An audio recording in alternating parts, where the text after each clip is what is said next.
இடைக்கால இந்திய வரலாற்று ஆதாரங்கள் பாடப்பகுதியில் அமைந்துள்ள சமய இலக்கியங்கள், சமய சார்பற்ற இலக்கியங்கள், நூல்கள், வாழ்க்கை வரலாற்று நூல்கள், சுயசரிதைகள், பயணிகளும் பயண நூல்களும் ஆகிய பகுதியில் அமைந்துள்ள முக்கிய வினாக்கள்.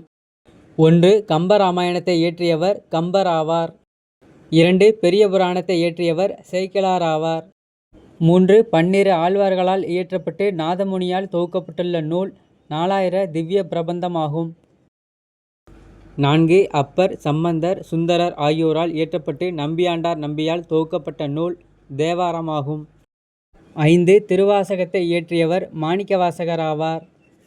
மாணிக்கவாசகர் இயற்றிய திருவாசகம் நூலை ஜியு போப் ஆங்கிலத்தில் மொழிபெயர்த்தார். 6. கீத கோவிந்தம் என்னும் நூலை இயற்றியவர் ஜெயதேவர் ஆவார். இந்நூல் 12ஆம் நூற்றாண்டை சேர்ந்ததாகும்.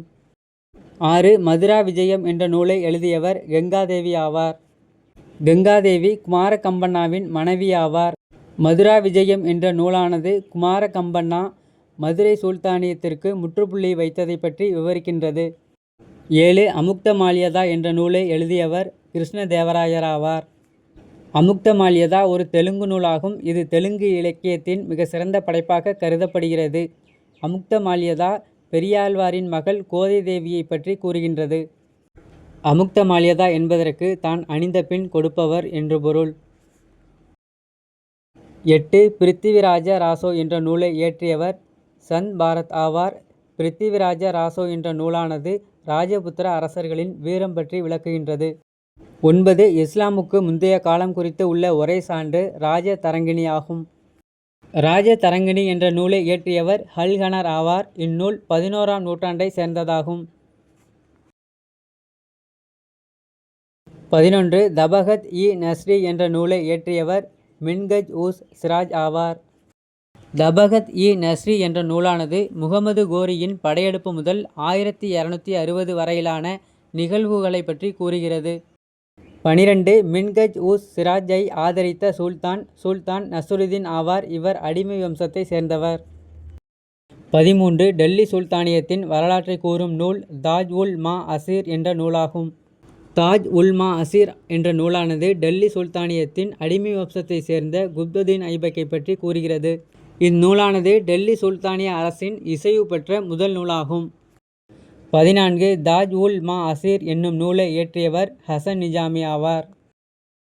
15. முகமது பின் துக்ளக்கின் அரசவை வரலாற்றாசிரியர் ஜியா உத் பரணி ஆவார். 16. ஜியா உத் பரணி என்பவர் இயற்றிய நூல் தாரிக் இ பெரோஷாகி என்பதாகும். தாரிக் இ பெரோஷாகி என்ற நூலானது கியாசுதீன் பால்பன் முதல் பெரோஷா துக்ளக்கின் தொடக்ககால ஆட்சி வரை விவரிக்கின்றது. 17. இந்தியாவில் முகலாய ஆட்சியின் எழுச்சி குறித்து விவரிக்கின்ற நூல் தாரிக் இ பெரிஸ்டா ஆகும். தாரிக் இ பெரிஸ்டா என்ற நூலை எழுதியவர் பெரிஸ்டா ஆவார். இந்நூல் 16ஆம் நூற்றாண்டை சேர்ந்ததாகும். 19. தபகத் என்ற அரேபிய சொல்லின் பொருள் தலைமுறைகள் அல்லது நூற்றாண்டுகள் எனப்படும். 20. தஜூக் என்ற பாரசீக சொல்லின் பொருள் சுயசரிதை என்பதாகும். 21. தாரிக் தாஹ்யூக் என்ற அரேபிய சொல்லின் பொருள் வரலாறு என்பதாகும்.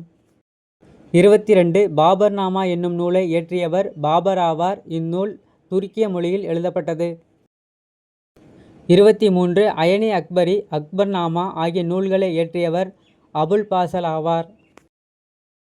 24. ஜஹாங்கீர் எழுதிய தனது வாழ்க்கை வரலாற்று நூல் தசிக் இ ஜஹாங்கிரி ஆகும். 25. தபகத் இ அக்பரி என்னும் நூலை இயற்றியவர் நிஜாமுதீன் அகமத் ஆவார். 26. பதானி எழுதிய நூல் தாரிக் இ பதானி ஆகும். பதானியின் வரலாறு என்று அழைக்கப்படுகிறது. இது 1595ஆம் ஆண்டு வெளியிடப்பட்ட நூலாகும்.